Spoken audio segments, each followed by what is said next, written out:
Friends, welcome back to my YouTube channel. I hope you all are very well. और आज के इस lecture में हम लोग बात करने वाले हैं, ठीक है ना, पार्टनरशिप डीड के एब्सेंस में वो क्या प्रोविजंस हैं जो पार्टनरशिप अकाउंट बनाते समय, पार्टनरशिप अकाउंटिंग के ट्रीटमेंट के समय हमें माइंड में रखना चाहिए, ठीक है ना, हमें उन पर फोकस करना चाहिए, ठीक है। तो फर्स्ट है इसमें profit sharing ratio. Profit sharing ratio, ठीक है ना, इसका शॉर्ट फॉर्म में हम क्या बोलते हैं, PSR। क्या बोला जाता है इसको, PSR, ठीक है ना। अब यहाँ पे हम समझेंगे, if partners already decided about the profit sharing ratio in partnership deed, ठीक है ना। हमें पता है कि पार्टनरशिप डीड में जो भी इंपॉर्टेंट थिंग्स होती हैं रिलेटेड टू पार्टनरशिप, ठीक है ना, पार्टनरशिप से रिलेटेड जो भी इंपॉर्टेंट थिंग्स होती हैं, ठीक है ना, इंपॉर्टेंट टर्म्स होते हैं, वो हम ऑलरेडी पार्टनरशिप डीड में राइट करते हैं, ठीक है। तो अगर पार्टनरशिप डीड में ये राइट किया गया है कि जो भी पार्टनर्स हैं उनके बीच में प्रॉफिट शेयरिंग रेशियो क्या है, वो किस रेशियो से प्रॉफिट शेयर कर रहे हैं, ठीक है ना, तो उनको हम उनके प्रॉफिट शेयरिंग रेशियो के अकॉर्डिंग प्रॉफिट प्रोवाइड कर देंगे, ठीक है ना। बट अगर पार्टनरशिप डीड अब्सेंस है, रिटन और ओरल पार्टनरशिप एग्रीमेंट नहीं बनाया गया, पार्टनरशिप डीड नहीं बनाई गई है, ठीक है ना, तो उस समय जो हमारा वर्क होगा, हम क्या करेंगे, पार्टनर्स को जो भी प्रॉफिट होगा वो इक्वली प्रोवाइड करेंगे, ठीक है ना। उस समय हमसे ये बिल्कुल मैटर नहीं रखेगा कि पार्टनर ए और बी, मान लीजिए हमने एक एग्जांपल लिया, पार्टनर ए और बी दो पार्टनर हैं, ठीक है ना। ए ने ज़्यादा कैपिटल लगाई है, ए ने 10 लाख की कैपिटल लगाई है और बी ने केवल और केवल 2 लाख की कैपिटल लगाई है, ठीक है ना। फिर भी जो भी प्रॉफिट होगा हम किस रेशियो में प्रोवाइड करेंगे, इक्वल, ठीक है ना। दैट मीन्स अगर पार्टनरशिप डीड अब्सेंस है, कोई भी पार्टनरशिप एग्रीमेंट नहीं बनाया गया है, कोई भी पार्टनरशिप डीड नहीं बनी है, तो उनका जो PSR होगा वो इक्वल होगा, कैपिटल किसी भी रेशियो में लगाई गई हो, okay. Next, interest on loan, ठीक है। अगर कोई भी पार्टनर बिजनेस को रन करवाने के लिए कैपिटल के अलावा कुछ एक्स्ट्रा अमाउंट पे किया है, ठीक है ना, एक्स्ट्रा अमाउंट पे किया है, ठीक है ना, पार्टनरशिप फर्म को, तो उस समय क्या रेगुलेशन है, if partners are already decided about the interest on loan in partnership deed then give to the interest according to the agreement. अगर पार्टनरशिप डीड बनाई गई है तो हम एग्रीमेंट के अकॉर्डिंग दे देंगे, ठीक है ना। जिस रेट से वहाँ पे लिखा गया है कि हमें 7% से देना है, 10% से पे करना है, 11% से पे करना है, 12% पे करना है, ठीक है ना, जो भी रेट पहले से डिसाइडेड है उस रेट के अकॉर्डिंग हमें इंटरेस्ट ऑन लोन पे करना है। बट अगर पार्टनरशिप डीड नहीं बनाई गई है तो उस समय हमारा क्या वर्क है, हमें जो इंटरेस्ट ऑन लोन पे करना है वो क्या करना है, केवल और केवल 6% के रेट से हमें पे करना है, ठीक है। नेक्स्ट, इंटरेस्ट ऑन कैपिटल, ठीक है।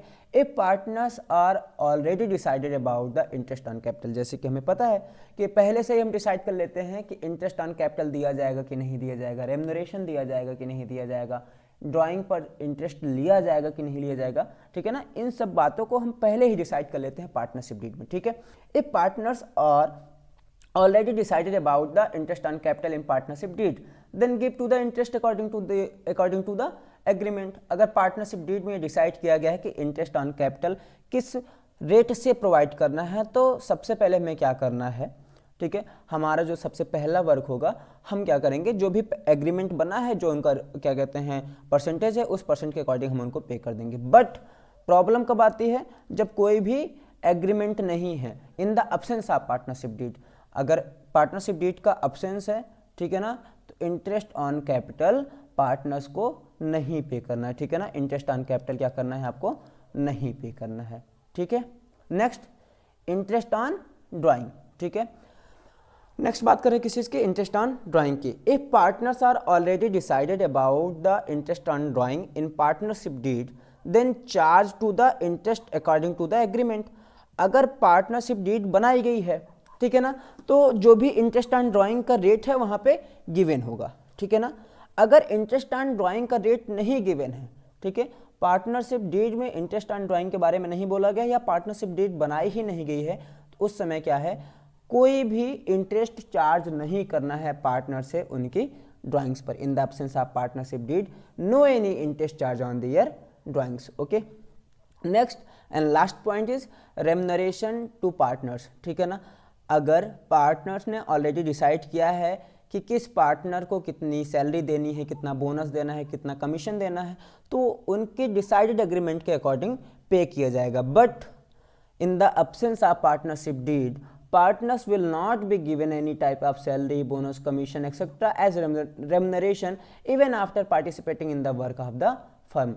Listen, ठीक है, अगर पार्टनरशिप डीड नहीं बनाई गई है, एक पार्टनर या सभी पार्टनर्स पार्टनरशिप के वर्क में एज अ लेबर, ठीक है ना, एज अ मैनेजमेंट वर्क भी करते हैं, ठीक है, तो भी उन्हें प्रॉफिट के अलावा कुछ भी पे नहीं करना है, कुछ भी पे नहीं करना है, ठीक है ना, नहीं करना है, ठीक है ना। उन्हें क्या पे करना है, केवल और केवल प्रॉफिट शेयरिंग रेशियो वो भी इक्वल है उनका, और अगर उन्होंने कुछ एक्स्ट्रा अमाउंट दिया है कैपिटल के अलावा तो उस पर 6% के रेट से इंटरेस्ट, ठीक है ना।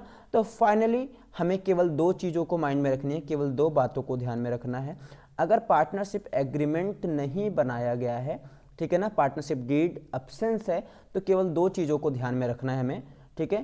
पहला, first, PSR should be equal, should be equal, PSR उनका क्या होगा, equal. And second is interest on loan at the rate of 6%, ठीक है ना। और इसके अलावा कोई भी बात बोली गई है तो उसको आपको प्रोवाइड नहीं करना है, ठीक है ना, उसको आपको प्रोवाइड नहीं करना है, ठीक है, नहीं करना है, ठीक है ना। आई होप आज की क्लास आपको समझ में आई होगी। नेक्स्ट हम मिलते हैं प्रॉफिट एंड लॉस एप्रोप्रिएशन के साथ, तब तक के लिए पढ़ाई करते रहिए, मस्त रहिए। Thank you everyone.